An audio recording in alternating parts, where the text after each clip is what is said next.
चुन्नू साहब, आज आप ऐलनाबाद आए, आज किस विषय को लेकर ऐलनाबाद पहुंचे?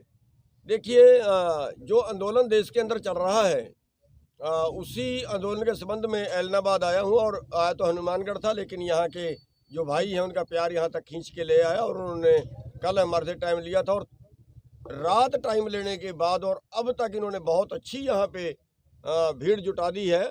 और हम यहाँ के प्रबंधकों के, इन भाइयों के अति धन्यवादी हैं। नाम तो शायद सोनू है, एक रामकुमार है। इन्होंने बहुत अच्छी यहाँ पे जो है वो इंतजाम कर दिया है। हम अति धन्यवादी हैं सब भाइयों।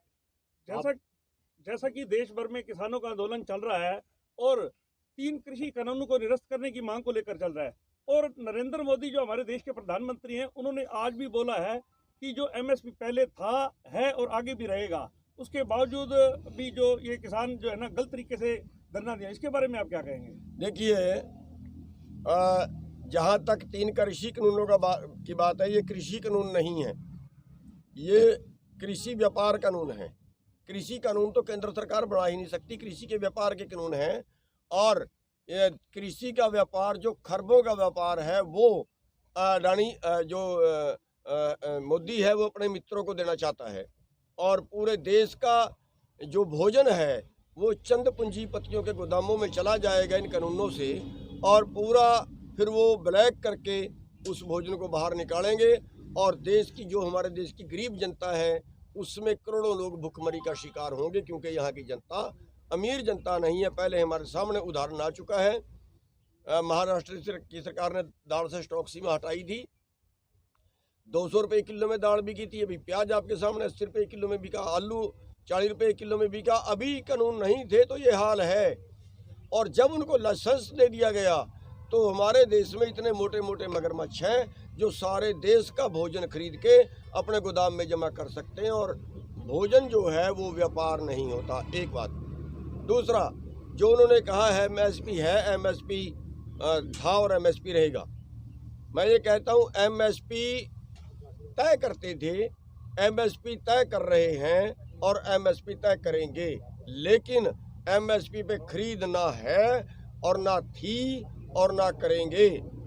ये 23 फसलों में से केवल 2 फसलें गेहूं और धान, वो भी हरियाणा और पंजाब से खरीद रहे हैं। उतनी खरीद रहे हैं जितनी पीडीएस में देनी होती है, सारे देश का नहीं खरीद रहे हैं। और उसका जो आंकड़ा निकल के सामने आ रहा है वो ये है कि अगर हमारी 23 फसलें सरकार खरीदती है तो हमारा कुल रकम बढ़ती है करीब 17 लाख करोड़ रुपया। और आज जिस भाव पे हमारी बिकती है, हमारी जेब में आता है करीब 13 लाख करोड़ रुपया। ये हमें 4 लाख करोड़ का आज के टाइम में 3 से 4 लाख करोड़ का पर साल नुकसान हो रहा है। और हम पहले से आंदोलन कर रहे थे, कर्जा मुक्ति पूरा दाम नहीं मिला इसलिए कर्जा ही है, कर्जा छोड़ दो पूरे दाम दे दो। ये पहले से आंदोलन कर रहे हैं और उस पे सरकार आज भी बात करने के लिए तैयार नहीं है, केवल गुमराह कर रहे हैं। और उसके जवाब में हम मोदी जी को कहते हैं, मोदी जी झूठा था, झूठा है, झूठा रहेगा। उन्होंने राज्यसभा में आज एक और भी बात कही है कि जब भी देश में कोई आंदोलन हुआ है तो कुछ चिन्हित लोग ही उस आंदोलन को चलाते हैं, और आज भी वो नजर आ रहे हैं। तो उनका इशारा किन की तरफ है, उसके बारे में आप क्या कहेंगे? देखिए, उन्होंने इस आंदोलन को खालिस्तानी बनाने की कोशिश की, अति घटिया कोशिश की।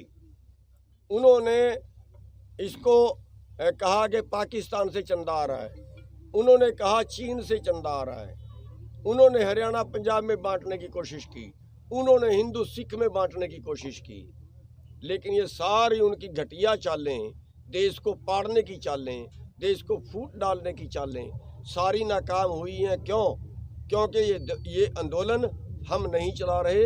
इस आंदोलन को वो परवरदिगार, वो मालिक चला रहा है, उसकी विशेष रहमत है इस आंदोलन के ऊपर। और हमें यकीन है कि इनकी अगली चालें भी सारी फेल होंगी। इनके ऐसे कहने से कि चंद लोगों का आंदोलन है। अब इन्होंने तो ये भी कहा था ये हरियाणा में तो आंदोलन है ही नहीं, फिर खट्टर को बताया ना करनाल के अंदर के हरियाणा में है कि नहीं है। अगर हरियाणा में आंदोलन नहीं है, फिर ये 30-35 मुकदमे हमारे ऊपर दर्ज कर दिए हैं, ये कहाँ से आए? अगर हरियाणा में आंदोलन नहीं है तो फिर करके देख लेना आप पंचायतें, अब रैलियां करके देख लेना हरियाणा में, हम बता देंगे इनको कि आंदोलन है कि नहीं है। अरे हजारों की भीड़ होती है, 20-20, 50-50 हजार की भीड़ एक एक जगह हो रही है, और ये कहते हैं ये किसानों का आंदोलन नहीं है, इसको कोई बहकारा है।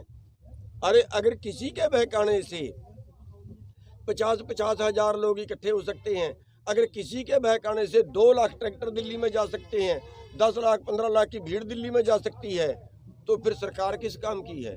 फिर तो बहकाने वाले इनसे तकड़े हो गए, फिर तो डूब के ही मर जाना चाहिए सरकार को।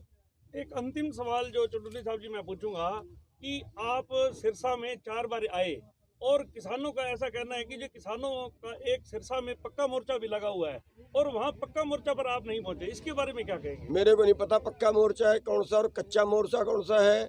अब पक्का मोर्चा है तो उन्होंने पक्का काम कर दिया होगा, मेरे को पता नहीं, लेकिन मेरे को तो ये पता है कि हम तो किसानों के बीच में जाते हैं, जहाँ किसान इकट्ठे होते हैं वहाँ चले जाते हैं, जहाँ किसान बुलाते हैं वहाँ चले जाते हैं।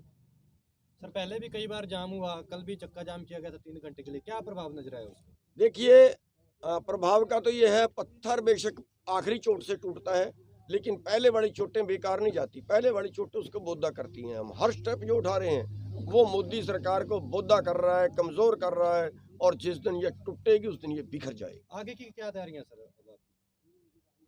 देखिए कोई नई तैयारी तो जो मैं आपको कहूँ वो तो संयुक्त किसान मोर्चे की मीटिंग में ही होगी, हाँ जी। लेकिन एक जो बात निर्णय है, एक जो बात तय है कि आंदोलन, अरे भाई हम सड़कों पे बैठे हैं, वो आंदोलन ही तो है, वो तैयारी ही तो है। सड़कों दिल्ली की रोकी हुई है, हाईवे नंबर 1 पे बैठ जाना 1 घंटे के लिए 2 घंटे के लिए रुके तो तूफान आ जाता है। हमें तो 2.5 महीने हो गए रोके को, 200 लाशें हमारी जा चुकी हैं।